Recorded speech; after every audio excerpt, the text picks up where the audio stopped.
What's going on, guys? Justin here, and welcome back to our 24th and final example video following our course on proofwriting. Now, today's example video is going to be on the Cantor-Schroeder-Bernstein theorem. So let's go ahead and get into this first example. So this first example says, show that if A is a subset of B and there is an injection G from B to A, then the cardinality of A is equal to the cardinality of B. So let's start by using this fact that A is a subset of B. So intuitively we understand that if A is a subset of B, that the cardinality of A is less than or equal to the cardinality of B. But since we want to use the Cantor-Schroeder-Bernstein theorem, let's go ahead and construct a very obvious injection between the two sets. So our function is going to go from A to B, and it's just going to be the identity map, so that f of A is equal to A for all little a and big A. And we can do this just by nature of A being a subset of B. So that's a really easy injection there. Next, we want to use this next part that we have by the problem, that there is an injection G from B to A. And so we know the following is a fact, that the cardinality of B is less than or equal to the cardinality of A if and only if there exists an injection, which I'll write like this, B with this curly arrow to A, by our function G. And by the same logic, the injection that we constructed for the first bullet point here implies that the cardinality of A is less than or equal to the cardinality of B. And here's where we can apply the Cantor-Schroeder-Bernstein theorem, because if we have the cardinality of A is less than or equal to the cardinality of B, and the cardinality of B is less than or equal to the cardinality of A, we can then say that the cardinality of A is equal to the cardinality of B. So if you can create an injection from A to B and from B to A, we can then state as a fact that the cardinality of A is equal to the cardinality of B. Great. So let's go ahead and get into our next example. So here for this example, we have defined a big F to be the set of all functions from the natural numbers to the binary set 0, 1, and we want to show that the cardinality of this set F is equal to the cardinality of R.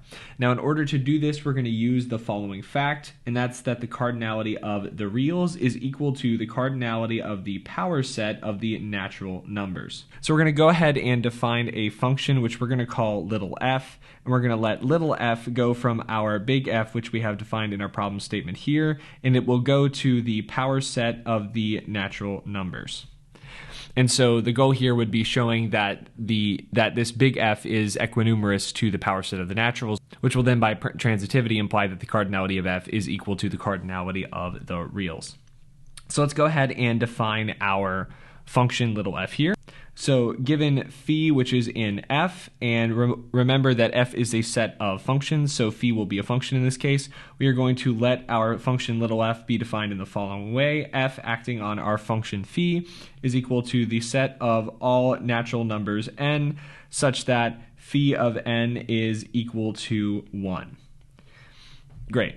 And so now we want to prove that this function that we've just constructed is injective, and we'll do that the way we normally prove injectivity. We are going to suppose that we have f evaluated at two different functions in this case, and then show that that implies that the two functions are the same. So we're going to suppose that little f of phi is equal to, let's use theta here, little f of theta. Great. So what does that mean? Well, let's go ahead and just apply our function definition to these two functions. So that'll mean that we have that the set of all natural numbers little n, such that phi of n is equal to 1 is equal to the set of all natural numbers little n, such that theta of n is equal to 1. And so let's go ahead and define this left-hand side as A. So we're going to suppose that we have little n, which is in our set A, or our left-hand side. Well, immediately from definition, that means that phi evaluated at this little n will be equal to 1. But since our A is equal to our right-hand side here, that will also mean that theta of n is equal to 1. Next, I want to note the following. I want to note that if our little n here is not in A, or it is in the naturals set minus A, that phi of n will equal 0. Which by our equality here will also mean that theta of n is equal to 0. And thus we have demonstrated our functional equality here. We have that phi of n is equal to theta of n, and that will be for all little n in the natural numbers. And if phi evaluated at any number is equal to theta evaluated at any number, then they must be the same function. We have that phi is equal to theta. Great. So thus we have proved the injectivity of our function that we just constructed. And so next we are going to prove that this function we have constructed is surjective. And that's because if we can make a bijection between f and the power set of the natural numbers, we will prove that they are equinumerous, and thus we will also prove that big F is equinumerous to the real numbers. So let's start our surjectivity proof by taking an arbitrary element from our codomain, as we usually do, and we'll call that arbitrary element big B because we use big A already. So big B will be in our power set of the natural numbers. And then we want to consider a function from our big F. Let's go ahead and call that phi once again. So phi will be in big F, and we'll define that in the following way, such that phi of n is equal to 1 if n is in our set B, and phi of n is equal to 0 if n is not in our set B. And then we can very easily see that that will mean that our function that we constructed above, f, when acting on this function phi, will give us B. Great. So what did we do? Well, we took an arbitrary element from our codomain and showed that we could always map to it using our function f. So that completes our proof of this function that we constructed being bijective. And like I said earlier, since we have demonstrated a bijection between f in the power set of the natural numbers, which is equinumerous to the reals, we have demonstrated that our set big F here is also equinumerous to the reals. Great. So let's go ahead and get to the next one. So for this next problem, we want to consider a set B, which we will define in the following way. B is the set of all ordered pairs x and y, such that x squared plus y squared is less than or equal to 1. And we want to show that the cardinality of B is equal to the cardinality of two copies of R, or R cross R. And we're going to use this using the Cantor-Schroeder-Bernstein theorem. So in order to do that, we're going to construct two functions, one that is injective from B to R2, and one that is injective from R2 to B. So let's start by constructing a function that goes from B to R2. Let's call it f. So f will be a function from B to R2, and we'll define it in the following way. Well, it's easy to see that our set B is a subset of R2. And because it is a subset of R2, just like in our first problem, we can define our function f such that f of xy is simply equal to the ordered pair xy, which is obviously injective. So next, let's do the reverse. Let's define a function g, which will go from R2 to our set B. Great. And so in order to construct this function, I want to note the following fact. So we know that the cardinality of R is equal to the cardinality of the open interval -1/2 to 1/2, and that is because the cardinality of R is equal to the cardinality of any open interval. But more specifically, we know that that is the case via the function h of x, which is equal to 1 over pi times the arctangent of x.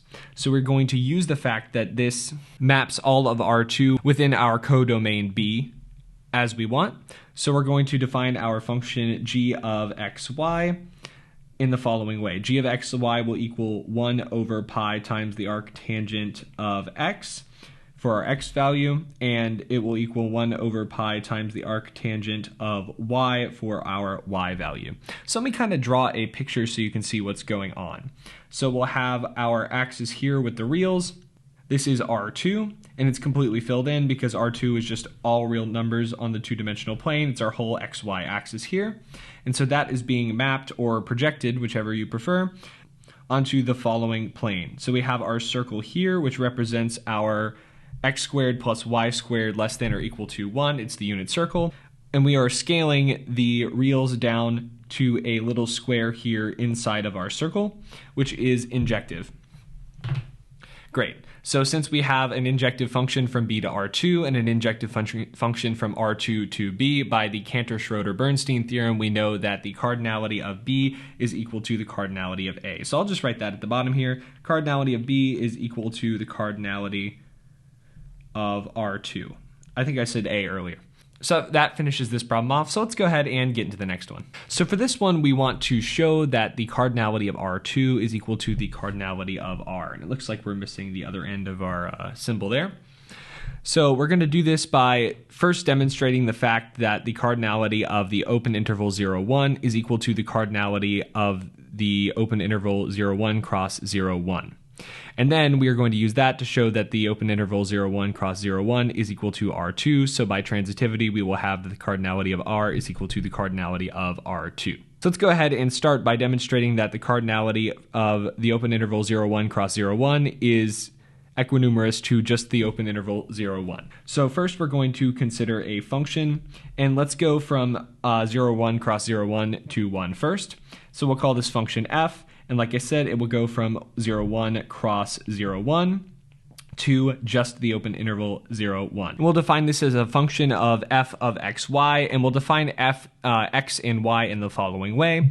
Now recall x and y both have to be on the open interval 0 to 1, but I'm going to go ahead and express them in a specific way. So we're going to let x equal 0.a1, a2, a3 to represent its decimal expansion, and we're going to let y equal 0.b1, b2, b3, etc. to represent its decimal expansion.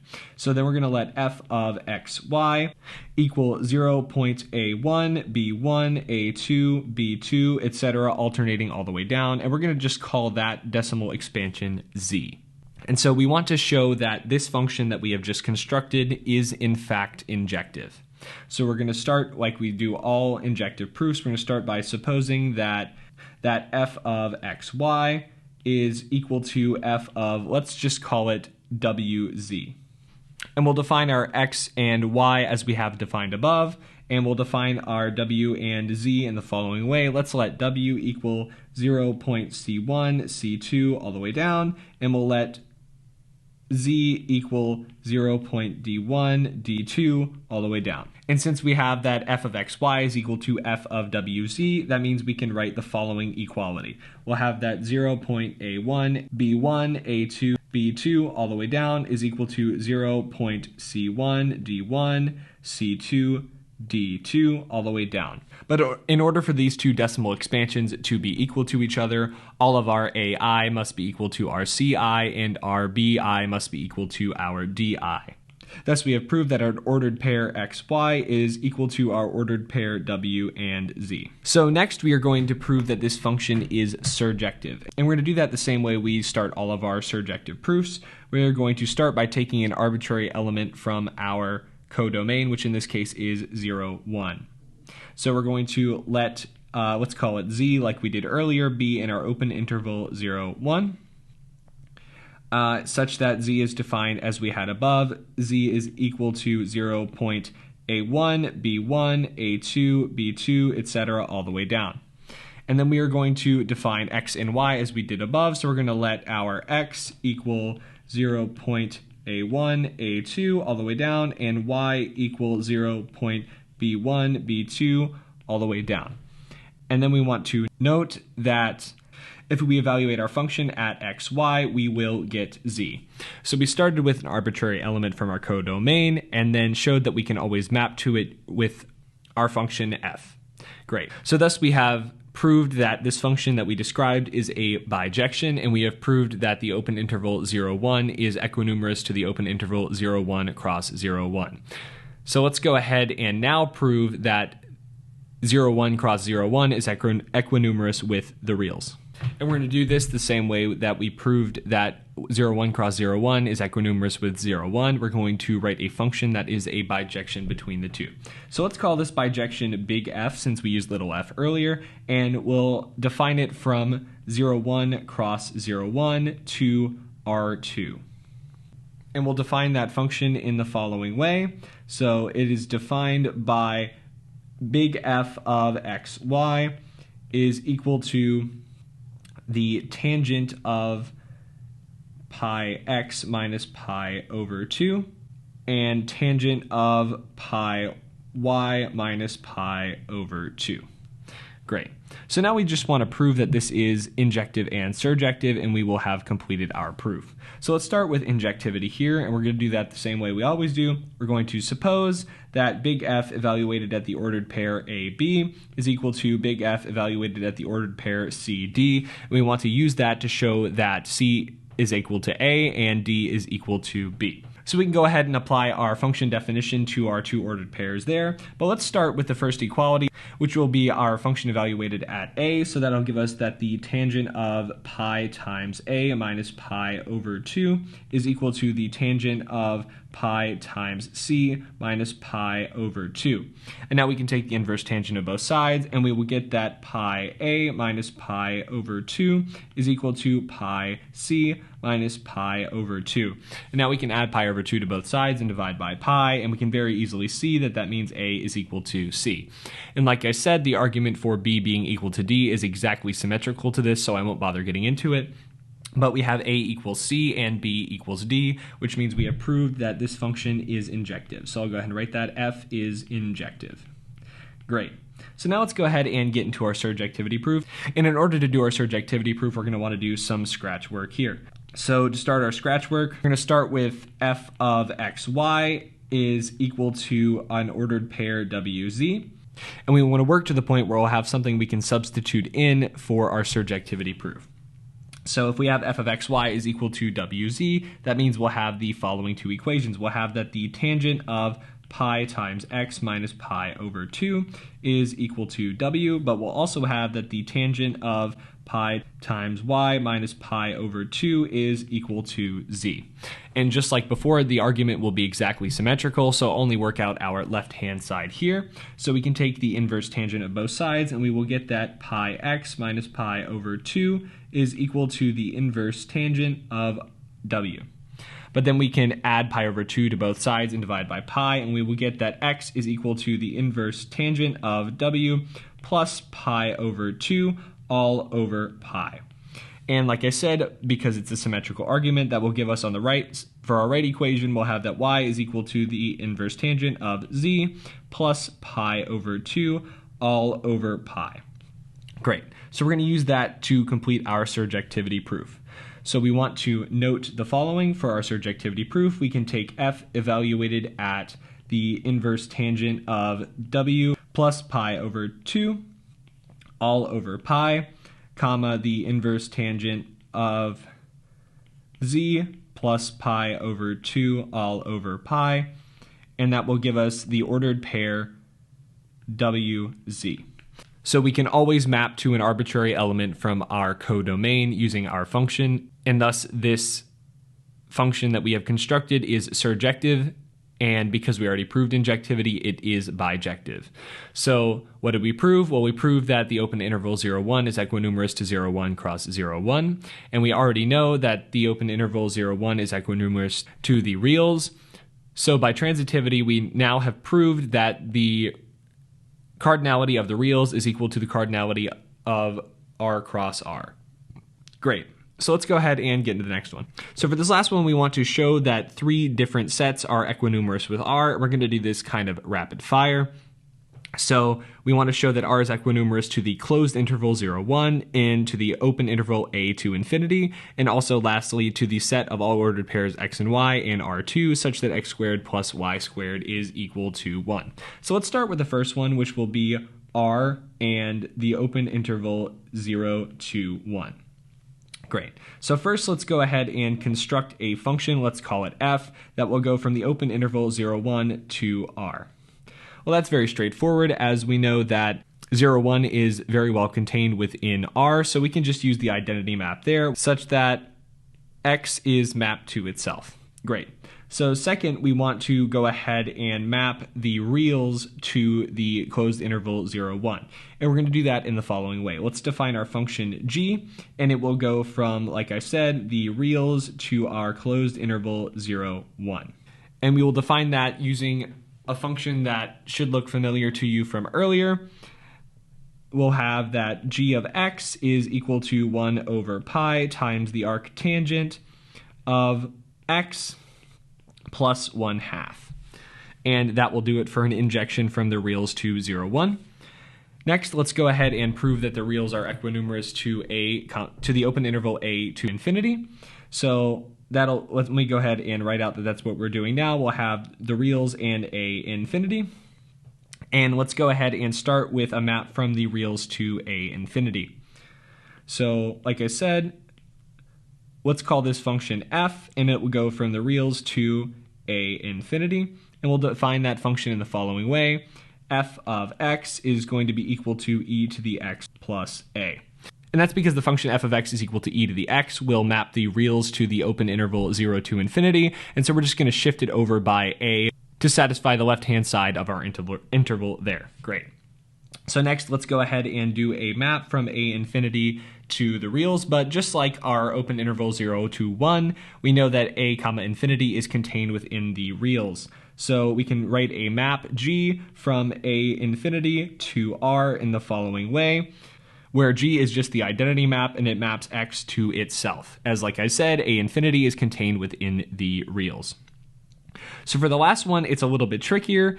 We have the reals and the set, which is all ordered pairs x, y, which are in R2, such that x squared plus y squared is equal to 1.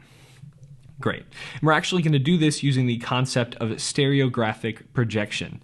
I'm going to go ahead and just for ease of notation, write this set over here as A. You can feel free to look up stereographic projection on your own, but let me go ahead and draw you a picture of what it's like. So we have our xy axis here, and we have the unit circle here, which is described by our x squared plus y squared is equal to 1. And so we're going to denote this top part of our circle here as our north pole. And then we are going to define our function in the following way. So we're going to take some point here around the circle. Let's call that f of x1. And we're going to draw a line from our pole all the way down to our f of x1 here. And the point where it intersects this axis will be defined as x1. And we can do that similarly on any part of the circle. So we can take any point on our circle.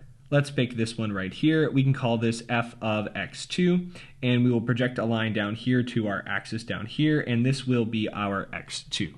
Great. So this projection is an injection from the reals to our set, which we have denoted A, and I'll represent that in the following way. So this is an injection from R with this arrow here to mean injection to A, and that is done by, let's just call this function f. Now let's go ahead and do the injection in the other direction. So I want to note the following, that all ordered pairs x and y, which are in our set, which we have denoted A, can be written in the following way. We can write them as cosine theta and sine theta, where our theta is uniquely defined on the interval 0 to 2 pi. And we are going to define our function, which is the reverse injection from our set A to R in the following way. So we'll define, let's just call it g.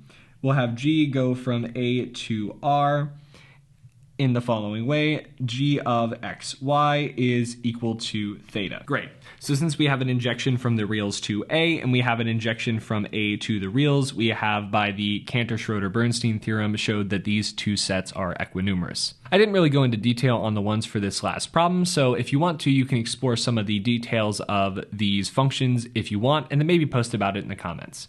But as for this video, that's a good place to stop.